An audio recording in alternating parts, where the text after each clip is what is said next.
بہت شکریہ sir. I try not to repeat anything that you have sad,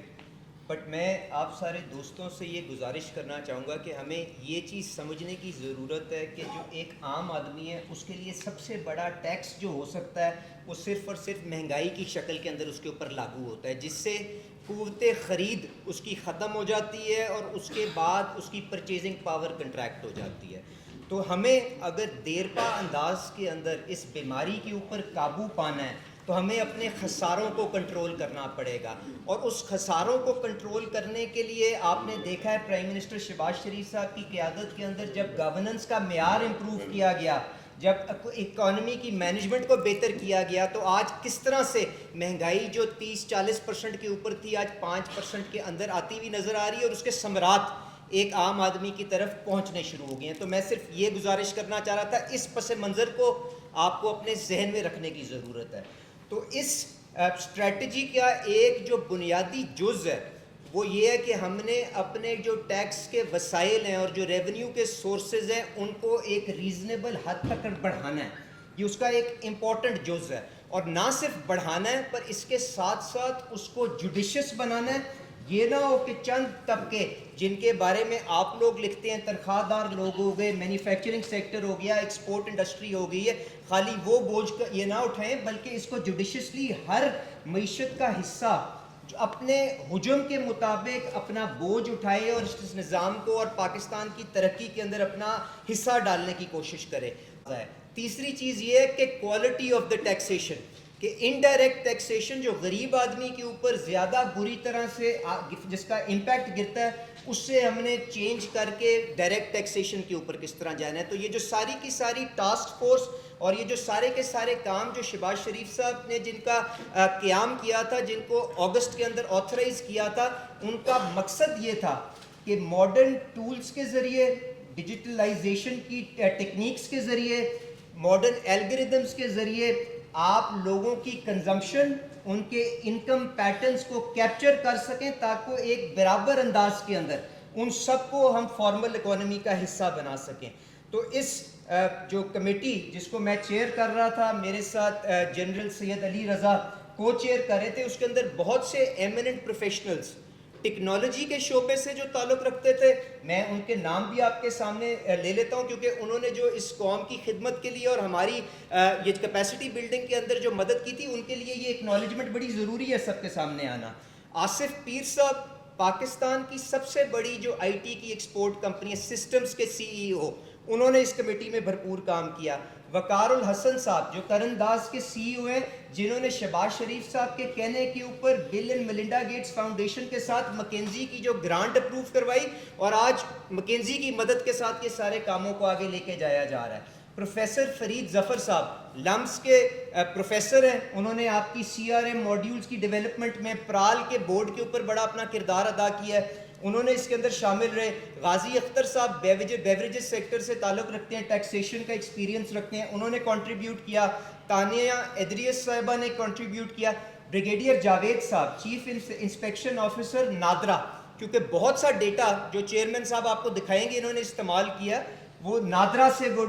جو لیا گیا ہے، جس کے اوپر آپ سارے کہتے تھے کہ یہ ڈیٹا موجود ہے تو استعمال کیوں نہیں کرتے. تو را ڈیٹا تو کوئی اہمیت نہیں رکھتا جب تک اس کو اینالائز نہ کر لیں. جس طرح سے فائنانس منسٹر صاحب نے کہا ڈیٹا انالیٹکس کے ذریعے ان دوستوں نے ہمیں وہ رستہ دکھایا ہے. اس کے بعد عامر ملک صاحب پرال کے سی ای او، تو میں ان سب کا شکریہ بھی ادا کرتا ہوں. انہوں نے اپنی جو ریکمنڈیشنز ٹاسک فورس کے ذریعے پرائم منسٹر صاحب کو دیں، انہوں نے اس کو اپروو کر کے جو فائنانس منسٹر صاحب جو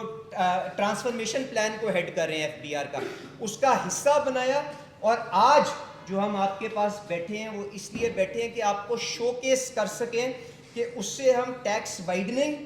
سپلائی چین کی آٹومیشن، ٹریڈ ڈیٹا کی اسکروٹنی کو کس طرح سے آپریشنلائز کرنے جا رہے ہیں. یہ نہیں ہے کہ ہم کیا کریں گے، ہم کیا کر چکے ہیں اور اس کے اوپر کیا پیش رفت ہوگی، یہ بتانے کے لیے جا رہے ہیں آپ کے پاس. اور اس کے ساتھ ساتھ ڈیش بورڈز آپ کو دکھائیں گے جس کے اندر ٹرانسپیرنسی اور آپ کو ویزیبلٹی نظر آئے گی کہ کس بندے کو کس وجہ سے کیا ہو رہا ہے اور اس کے اوپر کس سٹیج کے اوپر یہ ساری کی ساری جو آپ کی پروسیکیوٹ اس کو کیا جا رہا ہے یا اس کو شو کاز کیا جا رہا ہے وہ کس سٹیج پہ ہے. کیونکہ یہ پہلے بھی ایفرٹ ہوئے ہیں کہ ہم نے بندوں کو آئیڈینٹیفائی کر لیا, فیلڈ کے اندر وہ چیزیں گئیں اور شاید گم گئیں. تو آج جب تک وہ روپے کی شکل کے اندر کنورٹ ہو کے حکومت کے خزانے میں نہیں آ جائیں گی, چیئرمین ایف بی آر صاحب کے کمرے کے اندر وہ ڈیش بورڈ کی شکل میں اور سمریز کی شکل میں ہمارے پاس موجود آتی رہیں گی. تو میں آخر میں صرف یہ گزارش کروں گا, ہم نے پچھلے کئی مہینے فائنانس منسٹر صاحب نے اور میں نے آپ سارے دوستوں کے ذریعے یہ گزارش کی کہ جو صاحب حیثیت لوگ ہیں پاکستان کی ترقی کے اندر اپنا جائز حصہ آ کے ڈالنا شروع کریں. میں شکر گزار ہوں ان لوگوں کا جنہوں نے اینڈ اکتوبر تک تقریباً 50 لاکھ لوگوں نے اپنی فائلز ریٹرن کی اور جو پچھلے سال تقریباً 30 لاکھ کے قریب تھیں. تو وہ لوگ جو ایڈیشنلی جنہوں نے ہماری اس بات کو سنتے ہوئے والنٹیرلی اس کام کے اندر شرکت کی, میں دونوں کی طرف سے, پوری حکومت کی طرف سے, پرائم منسٹر صاحب کی طرف سے ان کا شکریہ ادا کرتا ہوں. پر جس چیز کے اوپر ہمیں افسوس ہوا وہ یہ ہے کہ بہت سا کنزمپشن ڈیٹا جو اب ہم نے اکٹھا کیا اس کو جب ہم نے ریفائن کرنے کی کوشش کی, اس کے اوپر ڈیٹا انالیٹکس کو رن کرنے کی کوشش کی, تو ایک بہت بڑا معیار رکھتے ہوئے بھی 3 گاڑیاں, بہت سی پراپرٹیاں, بہت سے گھر اور کیا کیا کچھ, اس کے باوجود بھی تقریباً 1,90,000 ایسے لوگ آئے جن کے پاس ٹیکسیشن کے اندر ہونا چاہیے تھا اور وہ فائلرز نہیں تھے. ڈیٹا کو ہم نے یہ بھی کہا کہ کہیں الگوریدم صحیح چلی کہ نہیں چلی, اس چیز کی بھی تصدیق کر لیں. فیلڈ کے اندر جو ٹاپ 5-6 ہزار لوگ تھے ان کو گراؤنڈ ٹروتھنگ کے لیے بھیجا گیا. اس کے بعد جو ان کا ٹیکس کا تخمینہ فیلڈ سے آیا اس ڈیٹا کی بنا کے اوپر, خواہشات کی بنا کے اوپر نہیں, تقریباً 7 ارب روپے کا تھا. تو آج سیفلی اگر آپ اس 1,90,000 بندے کے اوپر حساب لگائیں جن لوگوں کو اس ملک کے اندر ڈائریکٹ ٹیکس پیئر ہونا چاہیے, تو آرام سے 50-60 ارب روپے کی وہ ٹیکسیشن کی ایک پاکٹ آپ کے پاس موجود ہے. اور آگے جب جاتے ہوئے آپ ان تھریشولڈز کو نیچے کریں گے, کیونکہ ایک گاڑی والا کیا 1 کروڑ کی گاڑی والا بھی اس ریڈار کے اوپر نہیں آنا چاہیے. کیا جب یہ فیلڈز کو ایکسپینڈ کریں گے گاڑیوں, گھروں اور بینک پروفٹ اور کریڈٹ کارڈ کے بیونڈ, ڈی ایچ اے میں کیا ہو رہا ہے, باقی پرائیویٹ اسکولوں میں کیا ہو رہا ہے, تو وہ کتنی آپ کی جو سائز ہے بڑھتا جائے گا. اس کے بعد ساتھ آپ معیار تھریشولڈ کو بھی نیچے کریں گے, ڈیٹا کے سورسز بھی ایڈ کریں گے, آپ اس کے ساتھ ساتھ یہ ریگولر ایکسچینج آف ڈیٹا کریں گے. یہ تو ایک ڈیٹا ڈمپ تھا نا, جب ریگولر ہر 3 مہینے پہ آئے گا تو ان کے پاس اس طرح کے کتنے ہی لاکھوں لوگ سامنے آئیں گے. تو میری آج گزارش یہ ہے کہ ہم ان کے خلاف کیا کرنے جا رہے ہیں اور کس طرح سے اس کے اوپر under process, due process of law کیا ہوگا, اس کے اوپر چیئرمین ایف بی آر صاحب سے گزارش کروں گا کہ آپ کو دکھائیں یہی چیز 236 اور H جو آپ اور بات کرتے ہیں کہ جی سپلائی چین ریٹیل چینج کے اندر کیا ہوا, وہاں سے بھی جو ڈیٹا سارا اکٹھا ہو رہا ہے اس کے اوپر بھی یہی کام کیا جائے گا, ڈیش بورڈ کے اوپر لوڈ کیا جائے گا. اور یہ جو ساری کی ساری ڈیٹا انالیٹکس کی کیپیسٹی اور ٹیکنالوجی کا استعمال, پرال کی ٹرانسفارمیشن جو اس ٹاسک فورس کا ایک بنیادی جز تھا,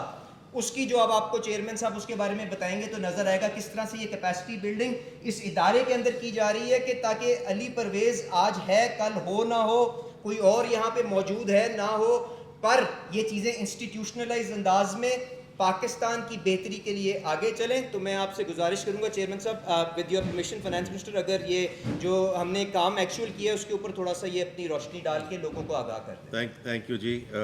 علی پرویز صاحب نے بڑی مفصل طریقے سے بات کی ہے کہ ہم اس کو انسٹیٹیوشنلائزیشن کی طرف کیسے لے کے جا رہے ہیں. تو میں چیئرمین ایف بی آر کو ریکویسٹ کروں گا کہ جو یوز کیسز ہیں اس پہ اب مفصل بریفنگ دے.